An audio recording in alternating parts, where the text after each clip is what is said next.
கிருஷ்ணகிரி மாவட்டம் செந்தாரப்பள்ளி Oxford public பள்ளியில் பாரம்பரிய உணவு திருவிழா நடைபெற்றது. இவ்விழாவில் சிறுதானியங்களை பயன்படுத்தி தயார் செய்த உணவு வகைகள் மற்றும் பழங்கள், காய்கறிகள் பயன்படுத்தி நெருப்பில்லா உணவு வகைகள் தயார் செய்து வெகு சிறப்பாக காட்சிக்கு வைத்திருந்தனர். மாணவர்கள் ஆர்வமுடன் கலந்து தாங்கள் காட்சிப்படுத்திய உணவுகள் தயார் செய்த முறை பற்றியும், சத்தான உணவு சாப்பிட்டால் நீண்ட நாள் நோயின்றி ஆரோக்கியமாக உயிர் வாழ முடியும் என மிக தெளிவாக எடுத்துரைத்தனர்.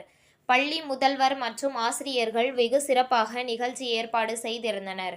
நிகழ்ச்சியில் பங்கு பெற்ற மாணவர்கள், உணவு தயார் செய்த பெற்றோர்கள் மற்றும் நிகழ்ச்சி ஏற்பாடு செய்த முதல்வர் மற்றும் ஆசிரியர்களுக்கு பள்ளியின் நிறுவனர் ஆக்ஸ்போர்ட் மகேந்திரன் வாழ்த்துக்களும் நன்றிகளும் தெரிவித்தார்.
உங்கள் தேடல் நியூஸ் சேனலை லைக் பண்ணுங்க, ஷேர் பண்ணுங்க, கமெண்ட் பண்ணுங்க, ஆல் பெல் பட்டனை கிளிக் பண்ணுங்க, மறக்காம சப்ஸ்கிரைப் பண்ணுங்க.